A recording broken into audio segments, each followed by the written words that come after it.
This new episode of DanMachi has unveiled everything, from Horn trying to trick Belle to Freya saying she's going to take Belle forcefully. So let's go over everything that happened and how Freya plans on doing that. The episode starts off with the continuation of their date where Cyr took Belle to an inn. We all know what she wanted to do here, but these bold moves by her made Belle question why she wanted to take him out on a date in the first place. It's not as if he was completely clueless about her feelings, it's more like he wanted to confirm. Which is when Cyr took the initiative and told Belle it's because she wanted to prove her feelings, to make sure that what she's feeling is really love. This has importance to Freya's character because since the start of this season, she's been questioning if the feeling she's been having for Belle has been love this entire time. If it's even possible for her to be freed from the shackles of goddesshood and be who she truly wants to be, a normal girl. Which is what the whole Cyr persona is. It's a representation of her true feelings and personality that she can't show normally. Aside where she gets jealous when Belle talks to other girls, jokes around, and desires for him to actually choose her.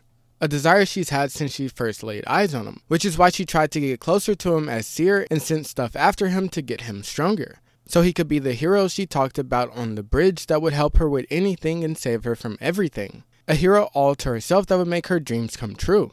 Now going back to the episode, Cyr tried making a move on Belle, but he felt like it wouldn't be right for them to be swept in the moment, which prompted Cyr to try to use her powers to force him to accept her feelings. This didn't work on Belle, but what she tried to do was charm him. It's an ability so strong that it charms mortals, monsters, and even gods, forcing the person to follow her orders blindly. This didn't work because he has the ability Liara Freeze, which is the reason he's so strong now. It makes him grow fast as long as he's in love. As a side effect, he's immune to all charms. Cyr questioned if he even had a desire for a lover, which he didn't answer, but a response he did give her why he wouldn't do anything to her is because it's her, saying he can't do it, whatever that's supposed to mean.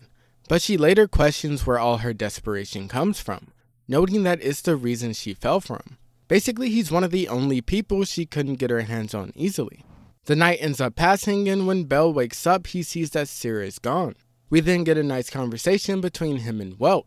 He told Welt the entire story, and Welt questioned what he plans to do, telling him to not keep up the dense fool act and actually tell her his true feelings. If not, he's going to lose all his respect, saying that he wants him to stay as a straight shooter who takes care of business.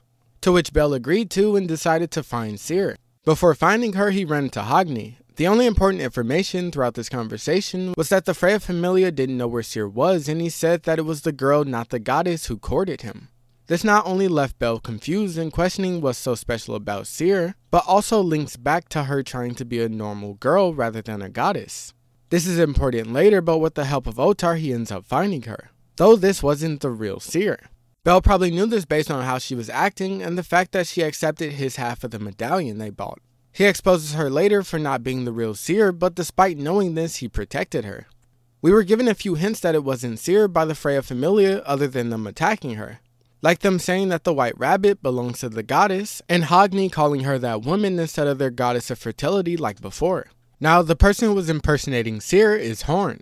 She's a girl Freya met who wanted to quit being herself and become her. She felt a deep affection for Freya, seeing her as a beautiful and warm person unlike herself. So Freya took her name and granted her her name instead and magic that allows her to transform into Freya, while Freya was able to turn into her, giving her the name Horn as a replacement and made her a daughter of the gods. Which is why Hestia was confused, asking if the girl was really a goddess like them. As for why they were attacking her is because she planned on harming Belle, which he stopped by himself after exposing the fact that she was a fake and went to go meet the real Cyr.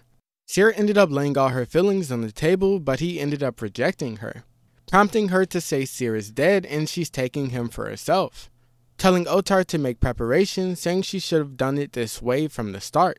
I kind of feel bad for her, but she is crazy at the end of the day. So what exactly does she plan to do?